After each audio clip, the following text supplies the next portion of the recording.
Assalamualaikum warahmatullahi wabarakatuh. Ada mahasiswa yang saya banggakan. Kita di mata kuliah Kewirausahaan Pemerintahan akan membahas tentang materi ke-14, yaitu birokrasi masa depan menuju tata kelolaan pemerintahan yang efektif. Ini sebetulnya ringkasan sebuah buku yang dikarang oleh Dr. Edi Siswadi, seorang birokrasi tulen yang akademisi. Jadi kasarnya dia birokrat sampai dengan level tertinggi di satu pemerintah daerah, tapi dia juga memberikan pemikiran dengan cara membuat buku. Judul bukunya Birokrasi Masa Depan. Oke, kita bahas sedikit saja. Dimulai dari pernyataan Ronald Reagan.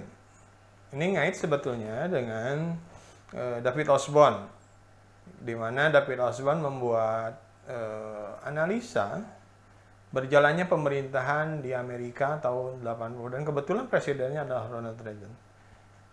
Ronald Reagan berkata bahwa government is not the solution to our problem, because government is the problem. Artinya bahwa pemerintahan bukan solusi dari seluruh masalah. Karena apa? Karena pemerintahan itu ada juga masalah. Nah, itu kira-kira pemikiran Ronald Reagan. Mari kita akan bahas lebih lanjut. Nah, kita ada indikator, Pak Edi Siswadi mengatakan indikator birokrasi masa depan. Jadi indikator itu pengertiannya hal-hal yang menunjukkan atau sinyal-sinyal yang menunjukkan. Yang pertama adalah bagaimana tentang indikator administrasi publik dan implementasi kebijakan. Yang kedua, kita akan melihat bagaimana sinyal-sinyal yang diberikan oleh birokrasi dan manajemen pemerintahan. Yang ketiga, kita akan merefleksi pelaksanaan otonomi daerah di Indonesia khususnya. Yang keempat adalah implementasi dari good governance. Kita akan bahas pertama masalah administrasi publik dan implementasi kebijakan. Bahwa secara teori kebijakan adalah, atau kebijakan publik adalah apa saja yang dipilih pemerintah untuk melakukan atau tidak melakukan sesuatu. Jadi ketika pemerintah diam, tidak mengambil kebijakan, itu adalah sebuah tidak mengambil keputusan, itu adalah sebuah kebijakan publik. Itu ya pengertian administrasi publik dan implementasi kebijakan. Nah, sekarang mungkin implementasinya bagaimana dengan situasi pemerintahan sekarang?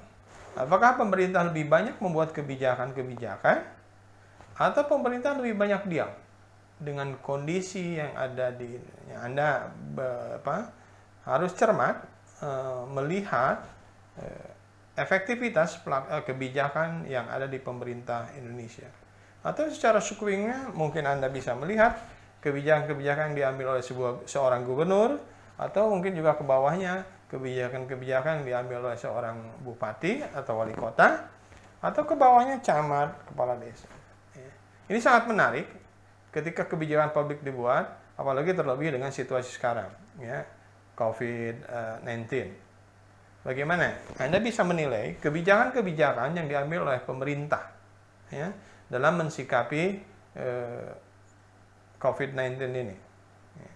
Sebagaimana juga Anda nanti bisa melihat bagaimana operasional di bawah tentang pelaksanaan COVID-19 ini. Terus yang keduanya perumusan kebijakan dan kebijakan. Nah, bagaimana perumusan itu dibuat? Kita lihat kejadian COVID-19 ini di YouTube gitu, banyak dari seorang kepala desa yang menolak kebijakan pemerintah pusat, dari seorang bupati malah menolak kebijakan pemerintah pusat di luar Pulau Jawa. Nah, itu bagaimana? bagaimana cara pemerintah pusat merumuskan kebijakan dan bagaimana implementasikan kebijakan. Nah, yang menarik tadi, banyak pejabat-pejabat di wilayah yang merasa kesulitan mengimplementasikan kebijakan. Ya. Banyak yang kesulitan mengimplementasikan kebijakan. Nah, jadi intinya ketika merumuskan kebijakan dan mengimplementasikan kebijakan, yang harus dibuka adalah saluran komunikasi. Ya. Komunikasi harus selalu dibuka. Sekarang sudah banyak teknologi untuk menyampaikan informasi. Ya. Yang selanjutnya adalah merestrukturisasi birokrasi. Sebenarnya orang mengatakan bahwa birokrasi di Indonesia ini terlalu gemuk, ya, terlalu semua pekerjaan hampir nyaris dibuat organisasi. Ya. Harus direstrukturisasi. Bagaimana menciptakan birokrasi yang efektif? Bagaimana menciptakan birokrasi yang efisien? Tingkat lembaga pemerintahan tingkat atas, Pak Presiden berupaya untuk merampingkan birokrasi. Jadi ramping struktur kayak fungsi. Nah, itu dilanjutkan nggak dengan tingkat gubernur misal? Atau dilanjutkan nggak tingkat daerah? Bagaimana struktur birokrasi yang ada di tingkat daerah dalam rangka pelayanan prima? Apakah termasuk struktur yang gemuk? Ya, atau yang efektif? Ya, itu di restrukturasi birokrasi. Ya, ketika kita berbicara pelayanan prima, apalagi sekarang sudah pelayanan yang berbasis digital, ya sebenarnya strukturnya tidak terlalu banyak pegawai, ya. Apalagi pegawai yang berbasis administrasi. Yang selanjutnya adalah bagaimana strategi yang dibuat. Nah, pokoknya sekarang serba menarik implementatifnya. Bagaimana strategi pemerintah membuat COVID-19. Sekarang yang sedang ini adalah PSBB misalkan gitu, strateginya. Nah, ketika langkah strategi PSBB ini bisa nggak diikuti oleh perangkat bawah? Ya. Banyak juga ketika di YouTube, misal masyarakat yang marah-marah, yang tidak bisa mudik atau apapun. Nah, itu sangat menarik kajiannya. Para mahasiswa kalau mau itu mengkaji strategi yang digunakan oleh pemerintah ketika menangani COVID-19, misal semacam itu. Ya. Yang kedua adalah indikator birokrasi dan manajemen pemerintahan. Ya. Ini beberapa hal yang digunakan untuk menilai indikator ini. Yang pertama adalah memaknai dan memahami birokrasi. Pendiri birokrasi modern adalah Max Weber. Inti dia birokrasi itu untuk menciptakan pelayanan yang prima karena berdasarkan kualifikasi masing-masing. Birokratain, jadi membentuk biro-biro. Jadi setiap biro itu pelayanannya oleh birokrasi yang kompeten semacam itu. Tapi biasnya sekarang birokrasi ini menjadi justru tersekat-sekat, malah menjadi unit-unit tersendiri yang sangat susah berkoordinasi. Nah, itu harus dimaknai bahwa makna birokrasi itu adalah untuk mempercepat proses. Pertama, yang keduanya adalah untuk meningkatkan kualitas proses. Yang ketiganya adalah untuk meningkatkan kualitas output proses. Hasilnya itu sebetulnya berada birokrasi. Bukan ada beberapa oknum birokrasi yang justru mempersulit. Ya. Yang kedua adalah manajemen pemerintahan. Bagaimana manajemen sumber-sumber daya yang ada. Ya. Ada beberapa kepala daerah yang berinovasi dengan cara memanage pemerintahan. Ya.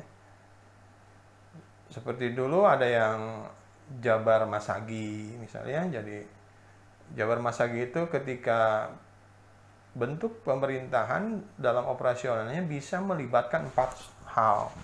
Yang pertama masyarakatnya, yang kedua birokrasinya, yang ketiga swasta, yang keempat komunitas. Sekarang ada lagi seorang gubernur, ya sebut saja di Jawa Barat, yang justru mengembangkan komunitas, mengembangkan manajemen pemerintahan itu dengan pemikiran heksagonal, yang memadukan antara, ditambah yang tadi, pemerintah, masyarakat, ya, swasta, komunitas, dan tambah satu, dunia pers. Nah, itu banyak contoh-contoh manajemen pemerintahan yang dilakukan oleh kepala daerah. Nah, Anda bisa menjadikan objek, kalau mau ya silahkan jadi objek penelitian semacam itu. Yang selanjutnya adalah perilaku dalam organisasi birokrasi. Sepandai apapun, ya perilaku ini menentukan. Kenapa? Karena perilaku ini masuk dalam unsur kompetensi. Sebagaimana kita ketahui, kompetensi itu adalah kemampuan, pengetahuan, keterampilan, dan yang ketiganya adalah perilaku. Jadi 3 komponen itu tidak boleh hilang dalam jiwa birokrat. Ya. Terbanyak orang mungkin pintar dia, tapi ketika perilakunya jelek akan menjadikan tidak kompeten dia sebetulnya. Ya. Ini di Permenpan nomor 38 tahun 2017 sudah diungkapkan bahwa kompetensi birokrasi itu menyangkut kemampuan pengetahuannya, kemampuan keterampilannya, dan perilaku. Dan kebanyakan kalau bisa dinilai, perilaku ini yang harus lebih banyak diperbaiki. Karena sumber daya birokrasi sekarang kita ini cukup bagus sebetulnya. Nah, terus selanjutnya dengan perilaku itu ada budaya organisasi. Nah, bagaimana budaya dibangun? Misal budaya disiplin, ya, budaya tidak korupsi. Nah, itu budaya-budaya itu yang harus dibangun. Nah, ada pertanyaan besar, budaya itu harus dibangun oleh siapa? Dan efektif mulai dari mana? Ada yang mengatakan satu pihak harus melalui pencontohan, ya, harus dibangun dari pimpinan. Ada yang mengatakan lebih ini dibangun dari mulai dia semenjak pegawai anak buah. Ya. Tapi ada konsep yang menarik dari seorang pemikir Islam, ya, pemikir agama, bahwa budaya itu bisa dibangun mulai dari diri sendiri. Ya. Mulai dari diri sendiri budaya itu dibangun.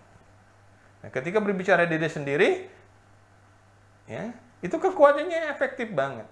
Kalau ketika satu orang menyatakan dari diri sendiri, temannya juga dari diri sendiri, itu akan menciptakan budaya yang bersama. Gitu. Yang kedua, diciptakan budaya ini, ya mulai dari hal yang kecil lah. Misal kebersihan kantor, misal disiplin masuk jam kantor. Misal hal-hal yang kecil.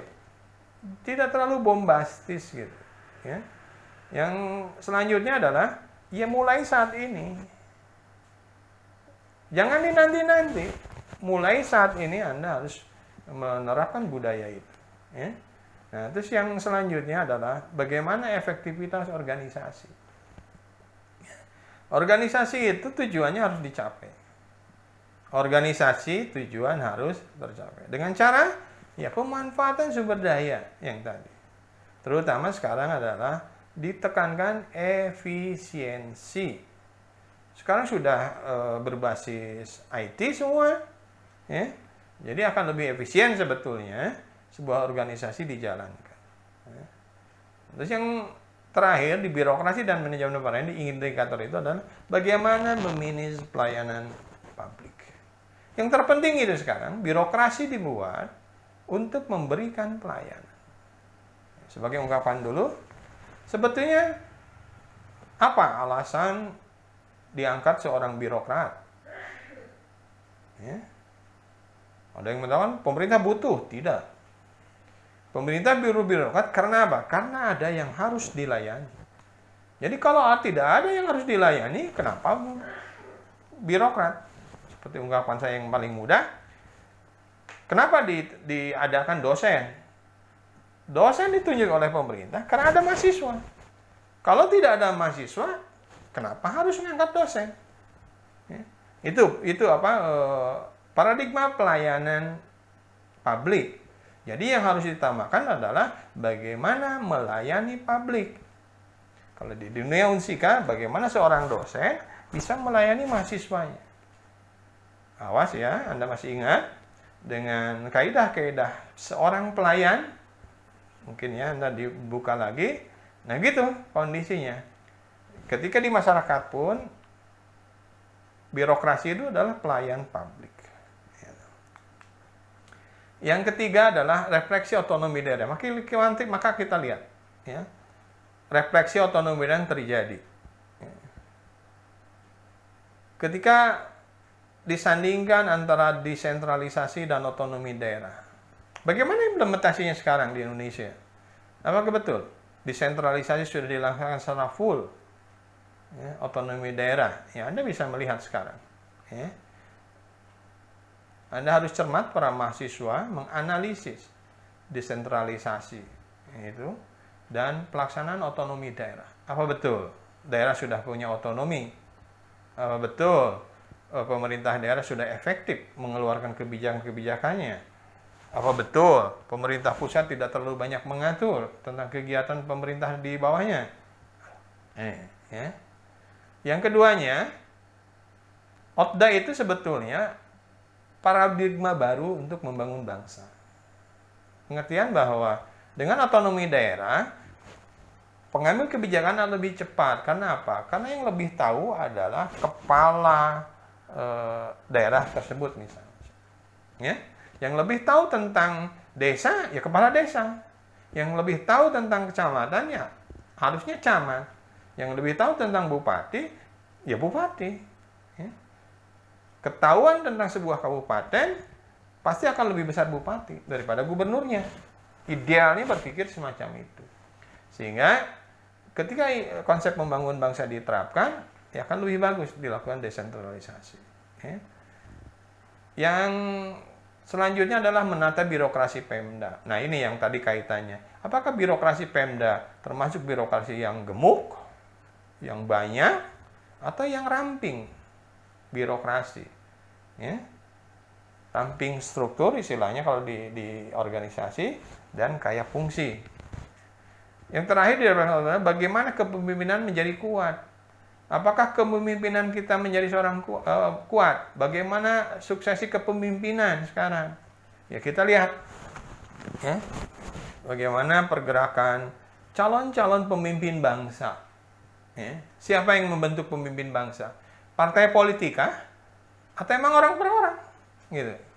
Kita lihat pemimpin-pemimpin bangsa yang diciptakan atau dibentuk oleh partai politik, dalam tanda petik kader-kader partai politik, atau pemimpin bangsa atau pemimpin daerah yang berasal dari non-partai tapi didukung oleh partai politik.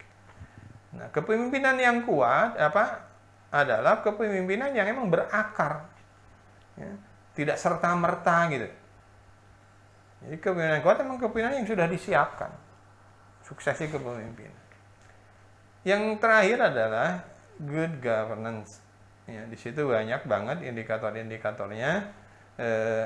Salah satunya adalah pelayanan. Good governance itu yang model pelayanan prima. Sekarang model pelayanan ini sudah banyak regulasi-regulasi yang dikeluarkan oleh pemerintah pusat untuk daerah berinovasi membuat pelayanan. Sekarang banyak yang membuat mall pelayanan publik, bahkan di satu daerah sudah bukan mall lagi, tapi warung pelayanan publik. Jadi pelayanan didorong. Ada satu daerah di Jawa Timur, dia kepala daerahnya membuka warung pelayanan publik. Jadi membuka pelayanan di pasar. Kalau mall pelayanan sudah banyak sekarang, bentuknya bagus-bagus macam itu. Nah itu bagaimana daerah berinovasi. Ya. Nah itu reformasi pelayanan publik yang tadi. Jadi ketika berbicara pelayanan publik, ya kita harus terus direformasi. Harus mencari terobosan-terobosan supaya publik dapat terlayani. Ya. Sekarang kecenderungannya banyak dibuka oleh pemerintah untuk aparatur daerah membuka reformasi pelayanan. Ya, reformasi pelayanan. Ya. Itu materi pada hari ini tentang birokrasi masa depan. Kenapa perlu? Ya sekali lagi, kita tidak pernah tahu perkembangan tahun-tahun mendatang. Tapi kita bisa memprediksi dengan menyiapkan birokrasi yang tangguh nantinya semacam. Sekira itu, para adik mahasiswa, pertemuan ke-14 ini Anda tinggal membaca referensi lain. Ya. Saya minta Anda membaca referensi lain supaya pengayaan intelektual Anda lebih bagus. Terima kasih. Assalamualaikum warahmatullahi wabarakatuh.